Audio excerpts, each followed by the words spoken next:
শেখ মুজিবের মেয়ে দুর্নীতি করে না। এই যে এতদিন এত শ্রম দিলাম, কষ্ট দিয়ে, নিজের দিকে তো তাকাইনি, নিজের ছেলেমেয়ের জন্য কিছু করিনি। এবার শেখ পরিবারের সম্পদ জব্দের আদেশ দিয়েছেন আদালত, যেখানে শেখ রেহানা, সজীব ওয়াজেদ জয়, পুতুল সহ শেখ পরিবারের অন্যদের নাম রয়েছে। দুদকের উপপরিচালক মোহাম্মদ মনিরুল ইসলামের করা আবেদনের প্রেক্ষিতে বুধবার ঢাকা মহানগর জ্যেষ্ঠ বিশেষ জজ মোহাম্মদ জাকির হোসেন গালিব এ আদেশ দেন।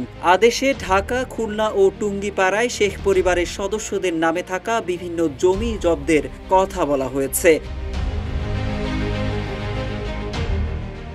জব্দের আদেশ পাওয়া সম্পত্তির মধ্যে রয়েছে শেখ হাসিনার মেয়ে সাইমা ওয়াজেদ পুতুলের নামে রাজধানীর বাড়িধারায় থাকা 4,98,00,000 টাকা মূল্যের প্লট, শেখ রেহানা, সজীব ওয়াজেদ জয় ও সাইমা ওয়াজেদ পুতুলের নামে খুলনার দিঘলিয়ায় থাকা 87.70% জমি, যার দলিল মূল্য 61,87,000 টাকা।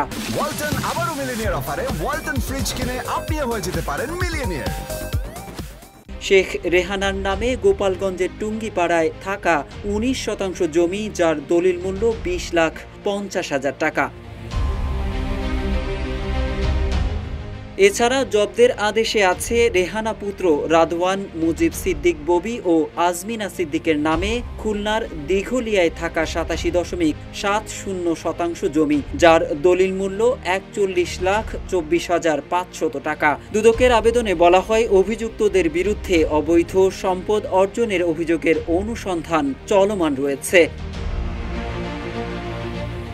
এর আগে গত 19 এপ্রিল সাইমা ওয়াজেদ পুতুলের নামে রাজধানীর গুলশানে থাকা একটি ফ্ল্যাট জব্দের আদেশ দেওয়া হয়েছে। গত 5 মার্চ পুতুলের প্রতিষ্ঠিত সূচনা ফাউন্ডেশনের 14 ব্যাংক হিসাবে থাকা 48,35,00,000 টাকা অবরুদ্ধের আদেশ দেন আদালত। এছাড়া কয়েক দফায় পুতুল সহ হাসিনা পরিবারের সদস্যদের নামে বিভিন্ন ব্যাংকে থাকা অন্তত 1,65,78,22,118 টাকা অবরুদ্ধের আদেশ দেন আদালত। এদিকে গণঅভ্যুত্থানের পর মাত্র 8 মাসে সম্পদ জব্দে নতুন রেকর্ড করেছে দুর্নীতি দমন কমিশন দুদক। সংস্থাটি এই সময়ের মধ্যে দুর্নীতিবাজদের সম্পদ ক্রোক ও অবরুদ্ধ করেছে 13,000 কোটিরও বেশি। দেশ ও বিদেশের বিভিন্ন স্থান থেকে দুর্নীতিবাজ ও অর্থ পাচারকারী, সরকারি অর্থ লোপাটকারী এবং ঋণ খেলাপিদের বিরুদ্ধে এই পদক্ষেপ নেওয়া হয়েছে।